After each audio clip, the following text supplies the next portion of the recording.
Nima bamanankan mɛnna Mali kɔnɔ ani Mali kɔ kan foli ni waleɲuman dɔw bɛ ka taa u kelen-kelenna bɛɛ lajɛlen ma fo yan fɔ sigiyɔrɔ la aw bisimila aw ka bi bamanankan kunnafoni sɔrɔlenw kɛnɛ kan min bɛna walawalali caman kɛ aw ye Mali kibaruyaw ani diɲɛ fan wɛrɛ kibaruyaw la. Mali jamana baarakɛlaw ka lafasajɛkulu min bɛ wele ko UNTM olu ye kalanbulon dɔ nun do ka bɛn araba sɔgɔmada fanfɛlaw ma walasa k'u ka jɛkulu ma ɲɛma dɔw k'olu ka dɔnniw kangurunya a kɛnɛ sigira sen kan Maison des Aînés de la Bamako a dakun tun bɛ bolila fɛn min kan o ye fɛɛrɛ ka se ka kɛ UNTM baarakɛlaw olu ka dɔnniw ka se ka kangurunya ka ɲɛsin baarakɛlaw ka hakɛw lapasali ma. Fatumata Yaya Kane a bɛ na ɲɛfɔ an ɲɛna nka Amadou Jalo ani Dramane Mali olu de tun bɛ kɛnɛ in kan Serifila Jabarani so tɔgɔ la.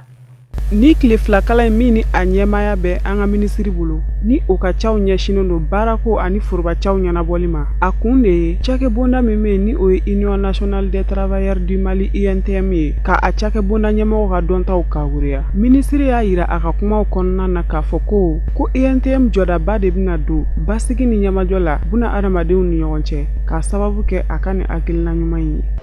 K'a fɔ baarakɛlaw ka hakɛ dɔw bɛ yen nɔ ani u ka lafasatɔn n'o ye syndicats ye u ka baara hukumu kɔnɔna an kan ka bonya ni karama min da u kan o hukumu kɔnɔna la ani tanga min kan ka da u kan yalasa u bɛ se ka fɛɛrɛ o baara ma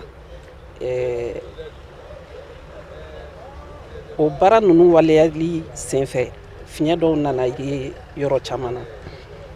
u y'a ŋaniya siri k'a fɔ u yɛrɛ bɛ na o baara ninnu ani layidu minnu taara hukumu kɔnɔna la u bɛ n'o fɛsɛfɛsɛ ka u yɛrɛ ka tɔndenw kunnafoni o baara ninnu kɔnɔna la ani fɛn min ye négociation ye sigi ka fɔ taabolo de b'a la n'a bɛ fɔ o ma ko négociation collective o y'olu ka baara ye o taabolo ni o kan ka kɛ cadre min kɔnɔna la ani bonya ni karama min kɔnɔna la kun bɛ fɛ ka u ka tɔndenw fɛnɛ ladɔnniya o baara ninnu taabolo la o de kosɔn u ye ni atelier in organisé. Fɛn min ye INTM secrétaire général ye ale y'a yira a ka kumaw la ko ni hakilina ɲuman min talen filɛ INTM fɛ ko a bɛna ɲɛtagaba de di cakɛbonda yɛrɛ ma. Formation in o ye UNTM yɛrɛ a responsable ko ye sabu jateminɛ min kɛla o ye k'a fɔ n'i y'a waati ko jateminɛ kɛ waati dɔ na k'a la grève cayara kosɛbɛ préavis caman déposé la a dɔw an bɛ se k'a fɔ peut-être bamananw kɛ kuma don dɔ bɛ ɲɛna dɔ bɛ ɲɛ cɛlakaw la fan dɔ fɛ i bɛ taa sɔrɔ peut-être gouvernement kɛ erreur b'a la a kɛ faute b'a la mais yɔrɔ dɔw fɛ anw yɛrɛ minnu ye syndicat ɲɛmɔgɔw ye an kɛ faute bɛ yɔrɔ dɔw la sigikɛ kuma ani faamuyali de b'a to a ko bɛ nɔgɔya n'tɛ n'a kɛra min ka di min ye o kɛ wuli k'o kɛ gɛlɛya bɛ don kow la a tɛ ɲɛ or an tɛ taa ɲɔgɔn kɔ an bɛ ɲɔgɔn dafa de o de kosɔn an y'a ɲini ka nin formation in kɛ tile fila bi ani sini formation in kɔnɔna na pour que non seulement baara bɛ taa cogo jumɛn na n'an bɛna ka na sigi kɛ kuma a kɛ kan kɛ kɛcogo jumɛn na ka mɔgɔw bila u sira kan o bɔlen kɔfɛ a la tuguni sariya minnu tɔgɔ fɔlen don n'an bɛ o sariyaw kumaw ta k'a don an na n'u kɛ kan ka batu a kɛra grève yɛrɛ ta fanfɛla ye o a kɛra baara ta ɲɛtaa sira ye o an bɛ kuma nin bɛɛ lajɛlen ka kɛ hakilijigin kɛ pour que yala ko bɛ ɲɛ an bolo cogo min b'a to waati dɔw b'a la ni kɛlɛ bɛ wuli k'a sɔrɔ a ma se kɛlɛko la n'an sigila kɛ kuma bɛ nɔgɔya donc an b'a o tile fila baara de la an kɔni bɛ min fɔ kɛ dannigaw ye k'a fɔ ministre min chargelen don formation fɛnkɛ na travailleurs kɛ ko la n'o ye baarakɛlaw ye a kɛra privé ye a kɛra public ye ka n'a dabila fonctionnaire la a ye fɛn fɛn kɛ baara nin kɔnɔna na pour que ko bɛ ɲɛ cogo min baara bɛ se ka ɲɛ cogo min kɛ to an kɛrɛfɛ kɔrɔ min kɛra tɛmɛlen ani bi an b'a fɔ ka wale ɲuman dɔw la a nana ka n'a kɛnɛ k'a diyara ye a baarakɛlaw fana bɛɛ lajɛlen ko k'o k'a kɛ foli fɔ a ye. An bɛ aw ladɔnniya k'a fɔ ni tile fila kalanbulon in min ni a daminɛna novembre kalo tile 22 a bɛ to sen na fo novembre kalo tile 23 Maison des Aînés na Bamako a kalan in bɛna boli baarayɔrɔ yɛrɛ ɲɛtaga kow. Mali minisiri min ni u ka caw bɛnnen don an ka jamana ani jamana wɛrɛ ni ɲɔgɔn cɛ koɲɛw ɲɛnabɔli ma ale ni jamana wɛrɛw lasigiden minnu ni olu bɛ an ka jamana kɔnɔ yan nɔ u jɛra ka sigi kɛ ɲɔgɔn fɛ sigi min sen fɛ ni a kuma ɲɔgɔnyaw bolila Libi tungala tagadenw olu ka lahalayaw kan marabolo kalataw ko ani G5 Sahel o kɛlɛbolo ko kun kan Musa Fɔnba a bɛ na o ɲɛfɔ an ɲɛna. Nyongome dɔ sigira senga Mali jamana kɔnɔ Mali ministre so min ɲɛsimɛ Mali jamana ni jamana wɛrɛ ni ɲɔgɔn cɛ kuɲɛ ɲɛnabɔw ma a ministre Ablaye Diop ni Diɛnseleke naani jamanaw lasigiden minnu mɛ an ka jamana kɔnɔ kuma fanbaw bolila fɛn min kan o ye waati yɛrɛ lɔko ye ni u kama ko actualité waati lɔko tɛ dɔwɛrɛ ye Libi jamana kunkanko don tungarankew bɛ lahala min na Libi jamana kɔnɔ ni u jagoli ye i n'a fɔ marabatiga u bila wandɛrɛ la Diɛnseleke naani setigi jamanaw u kɛmɛ k'u da k'u bonbon ye u ka lajɛ ka dɔ fɔ a la u ka dɛmɛnikɛ jɛkulu minnu fɛnɛ bɛ yen u kan ka min fɔ a la u ka dɔ fɔ wele kun ye o ye ka ɲɛsin lasigiden ninnu mɔ an ka jamana kɔnɔ G5 Sahel kɛlɛbolo jamana 5 fɛnɛ kɛmɛ ka min labɛn fɛnɛ sabati dasira o fɛnɛ mɔ fɔ ka taa se kalataw minnu ni olu kan ka kɛ an ka jamana kɔnɔ an b'aw ladɔnniya ka fɔ maa o maa ye yɛrɛ sɔrɔ kɛnɛ in kan minisiriso ka wele sababu la a bɛɛ lajɛlen y'a jira k'a fɔ fɛn min bɛ ka farafindenw sɔrɔ Libi jamana kɔnɔ jɛn ti kɛ ni a ye Irisila jamana lasigiden min bɛ an ka jamana kɔnɔ ale y'a jira k'a fɔ fɛn min tɛ bɛn an bɛ tile min na bi nin man ka ye diɲɛ yɛrɛ kɔnɔ fiyewu o kumana u y'a kɔn ka labana ka ɲini Libimaa ɲɛmaw fɛ u ka wuli ka jɔw kɛ da sera fɛn wɛrɛ min fɛnɛ mɔ o ye kalata min ni o kan ka kɛ an ka jamana kɔnɔ don nataw la marabolo ɲɛmaw ka kalata ni o ye élection régionale ye ministre Ablaye Diop labɛn bɛ danga min na Mali jamana bolo a ye a cakɛɲɔgɔnw ladɔnniya o la ni o ye Diɛnseleke naani jamanaw ka lasigidenw ye an ka jamana kɔnɔ ani setigi jamanaw lasigiden minnu kun bɛ kɛnɛ kan u y'a jira k'a fɔ kalata in mana kɛ a ka pisa barisabu ka da ka bɛ kɛ sababu ye ka dɔ fara Mali basigi kan bɛnkan sɛbɛn min waleli bɛ sen na n'a tɛgɛ nɔ bilara Aligérie jamana sigi senfɛ malidenw yɛrɛ dama ni ɲɔgɔn cɛ a bɛ kɛ sababu ye ka o fɛnɛ kɛ ka nɔba bɔ ministre Ablaye Diop ye a jira k'a fɔ labɛn kɔni kan ka kɛ sira min kan o ye de kalata yɛrɛ bɛ se ka kɛ lahala ɲuman kɔnɔ bawo kalataw minnu dɛmɛna kɔsada in na olu kan ka masɔn hakili la ni ka kɛ sababu ye i ka dɔ fara cɛsiri kan walasa a labɛn bɛ fisaya ni kɔsa in nata kalata kɛcogo ye a ko Diɛnseleke naani setigi jamanaw a lasigiden minnu bɛ Mali jamana kɔnɔ u y'a jira k'a fɔ Mali maa ɲɛmaw u ye labɛnba kɛ ka fara u jamana ɲɔgɔn ka farafina jamana 5 minnu kɛmɛ k'u kɔ da diɲɛ kɔ la ko fɔ kɛlɛbolo ka bɔ farafina jamana 5 cɛcɛ ka n'a ye min bɛ se ka to bɛnbaliya walew bi kɛlɛ wulikajɔw kɛra ka se setigi jamanaw mɔ wulikajɔw sera ka se Diɛnseleke naani tɔnbaw mɔ ko nin labɛn bɛɛ lajɛlen kɛra farafina maa ɲɛmaw fɛ ko o fɛnɛ ni foli ka kan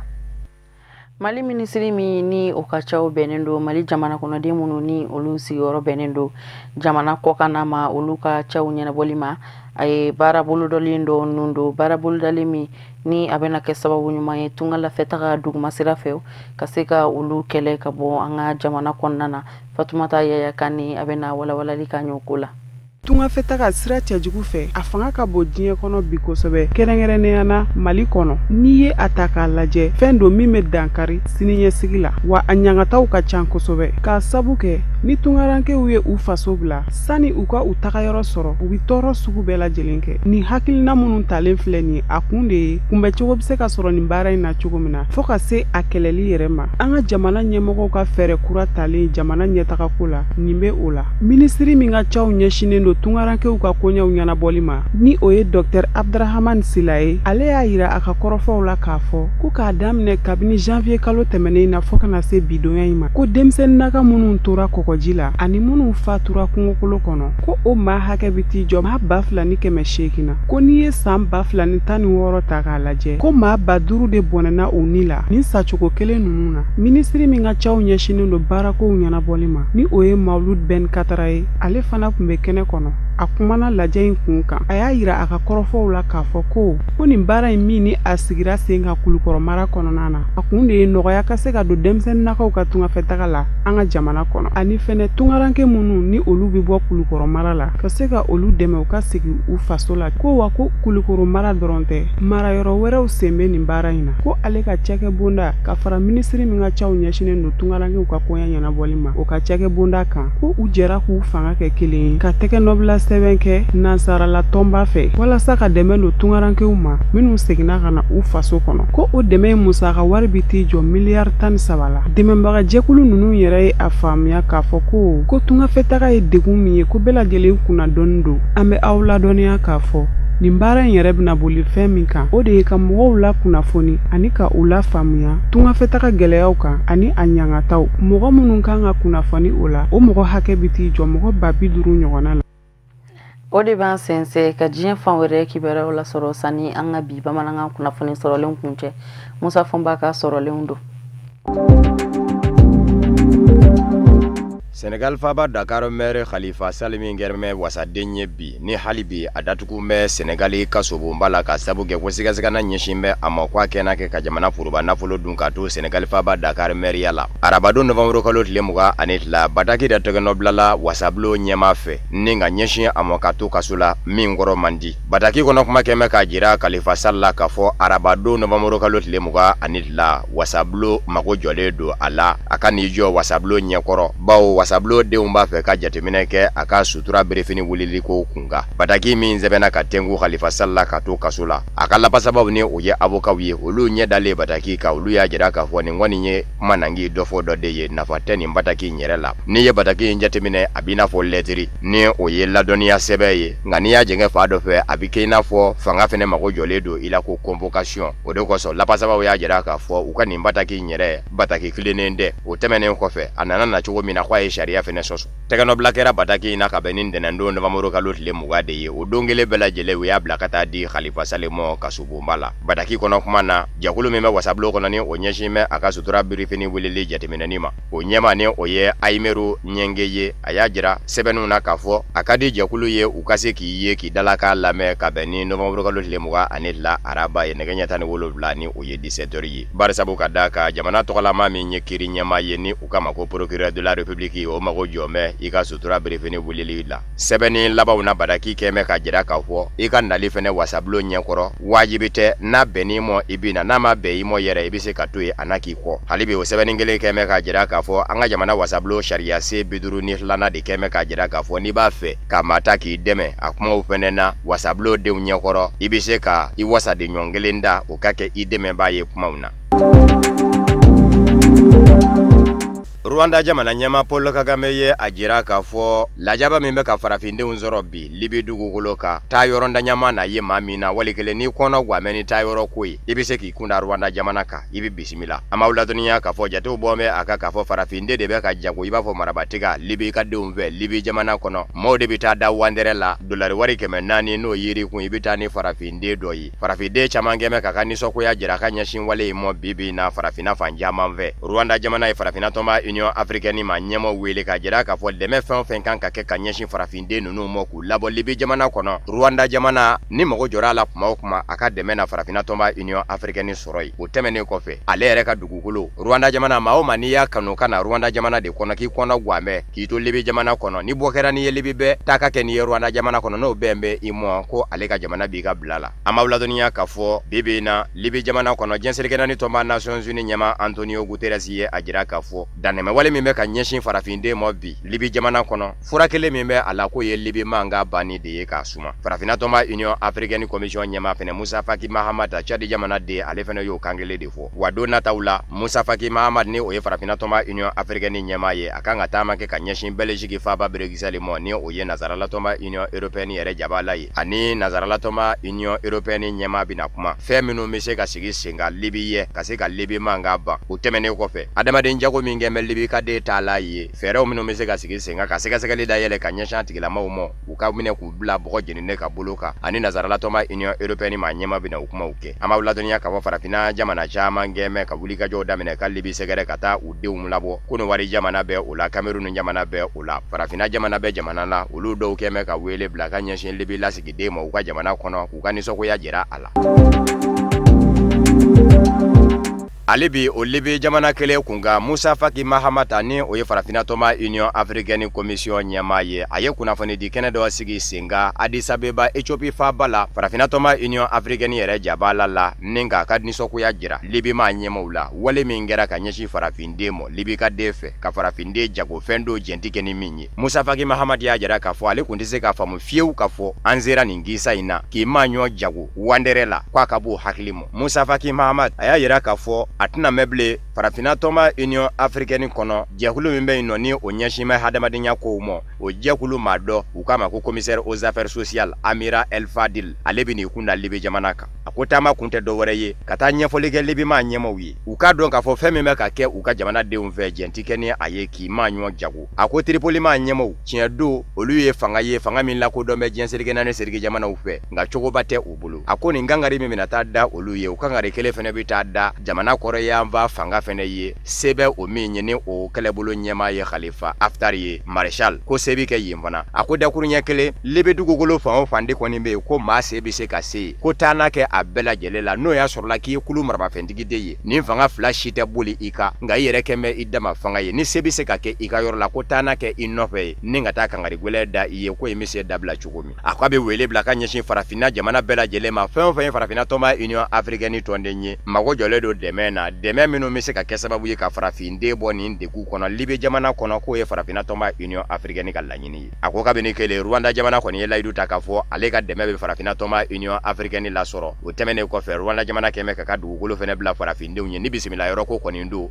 ubese bisimila alega dugukolo ka akonga jeselekena ni toma Nations Unies anyama Antonio Guterres ye fe minvo ni oyede ni ngo imbela jele fura ere fe minye libi manga bani ko fo bela jele de ki chesiri o fe barsa buka daka Muammar Gaddafi fali de nana ni imbela jele ye ka libi basigi chien fo kana ke yere sa ko ke yoro ye setigi baka setigi ya boli sindaka Robert Mugabe Zimbabwe nyama kele ko fe ka fanga bla aka sambisa bani wolomla mvanga jamana nyama yala araba donya ina Zimbabwe jabarani zo baye ajira ka fo Emerson Mnangagwa ni okunye Robert Mugabe ka jamana nyama danga ye animi njara karanyona nayo wili ka ba jorola ni ore jamana bla ukalaba ka nyunyu ni nyanya wili ere no fe fo ka fanga kundu adafe kwa bisonga do Zimbabwe jamana kono lere damadona taula wanala mabashi wereke jumado no bomro galot lemwa aninani jamana nyama danga ngoro ni oye Emerson Mnangagwa ye abi joki kale jamana deunye Robert Mugabe nona jamana nyema yala lere na tawla kwa kanga do Zimbabwe jamana kono ukafanga nyine jakulu zani PF babu sendiki kafola wa Emerson Mnangagwa jamana nyema danga ngoro ere masura mado e korafo invene semendi ya kabene arabado so mada ya mvunyi ya yera kafona do na Zimbabwe jamana kono fabala arari abi kuna yoro minga oyezano PF yere afanga nyine jakulu ajabala ye no bora ya bisoroki kuna jamana nyema kadaga yoroka nengata sebedo labenyi kuna fono ya yera kafo yani Emerson Mnangagwa ka do Zimbabwe fabala arari Afrique Sud jamana kono atarabo jamana nyama Jacob Zuma ye amawla dunia ka fo jamana nyama Jacob Zuma yere kunye Robert Mugabe masuruna mabaye ni kokoro dumba kumbe ala yere Afrique Sud jamana nyama Jacob Zuma do ga kuna fono ya yera ka fo Emerson Mnangagwa ni Jacob Zuma ni nyonje jenyonya ko fende chen ala barsa bukadaka kwa bela jele hakili na kile indeye zanu PF fanga nyine jakulo Robert Mugabe yo tondenye Emerson Mnangagwa fene yo tandenye okumana tabolo la ubela jele kunde na yekelenye Liban ministri nyama Sahada Ariri to Faransi ki kunda afaso Liban jamanaka amawla dunya ka fo ayito Saudia fabala Riyadh ninga jira ka fo ayi ministri nyama ya jorobla Liban jamana kono ka sabuke kwa nibe farati dangala inafo mabe mala oba fe kafa akera sababu ye ka minyi kuma ye kolu cha ya Liban jamana kono ani Libana anofe jamana uni nyonje kerengere ne nyana kunde na minu nye klinye tabulu la kuma uchayara fanjama mve Sahada Ariri demene do Saudia jamana fe olu ye tabulu kelunye ngani maminu meka jeka jamana marani oye Hezbollah ye ofene o demene do Iran jamana fe olu ye tabulu kelunye Faransi jamana ko ni meki yere ke Libanteri ye ngo ko ni ngono ngamo ko ni me fe mi benedo oye ka fo Faransi jamana fe ne Saudia jamana ni nyonje ja mato fo maye do wore mo korodo tajiku no korodo Sahada Ariri mamina na ya jira Saudia jamana kono ka fa ministri nyama ya joro bla ko imabe jamana nyama mo Libani oye Michel Aounenye akoka tejeni ministri nyama ya joro bla li fwani Sahada Ariri di nyaka danyonga araba adone Liban jamana kono ayitle masake daga yoro la jamana nyama Michel Aouna ano ye nyonye oya yera la ka fomba fe Sahada Ariri ika ministri nyama ya joro bla yika bo amo akadulongolo Sahada Ariri fene jenani ayi kuna foni di gafe bela jele kungengu meka sebe yani ukanyonye cheka fo Sahada Ariri koni minna de kana bogor bo daba di dala aye fe mi mvo kato jamana koka abino de semendi yaka wala semeningi kodu ulu bela jele temena ko ingrefe Sahada Ariri ya jera ka fo abito aka ministri nyama ya joro la nga efe mi boko gwele ya akwa kaka Liban jamana de ukala lajɛ k'u sɛbɛ don Liban jamana kow mɔ wali kow u k'u sen bɔ o la fɛn minnu bɛ senna jamana wɛrɛw la olu kɔlɔlɔ ka da laban ka yɛlɛ Liban jamana fɛ k'a sababu kɛ ko atamba yɛrɛ sɔrɔ a ko jula wali kelen minnu bɛ ɲɔgɔn na dɔ dɛmɛ bɛ fa dɔ fɛ ka dɔ mago sa o kɔlɔlɔ ka laban ka na don Liban jamana politiki ko la fo kana faamuya baliya don maaw ni ɲɔgɔn cɛ Liban jamana kɔnɔ k'o sera dabila ye o b'a jira k'a fɔ don nataw la sigibaw de bɛna kɛ Liban jamana kɔnɔ walasa u bɛ se k'u ta n'u bila dɔ nin ko ninnu na n'o b'u ɲɛsin Liban jamana ko dama mɔ k'u sen bɔ dafɛ jamanaw ka kow la i n'a fɔ bɛnbaliya min bɛ Saudiya jamana ani Iran jamana ni ɲɔgɔn cɛ bɛnbaliya min bɛ Iran jamana ani Bani Israɛla jamana ni ɲɔgɔn cɛ fo ka taa Syrie jamana ni Iran jamana olu bɛ ka jɛw kɛ ka Bashar al-Assad dɛmɛ Liban jamana ka t'i yɛrɛ sɔrɔ o la ni Hezbollah ka dɛmɛ ye u b'a lajɛ ka fɛn fɔ ɲɔgɔn ye u bɛ se ka ɲɔgɔn faamu fɛn min na don nataw la u bɛ kɛ Liban jamana taabolo ye nka an b'aw ladɔnniya k'a fɔ Saudiya jamana kɔni gɛn bɛ ka bolongɔniden ɲɛsin Liban jamana mɔ k'a jalaki k'a fɔ a tɛ ka Hezbollah bali a ka taa kɛlɛ la Syrie ka taa Bashar al-Assad dɛmɛ mamurilenjɛkuluw kɔ kan o bɛn tɛ Saudiya jamana ma.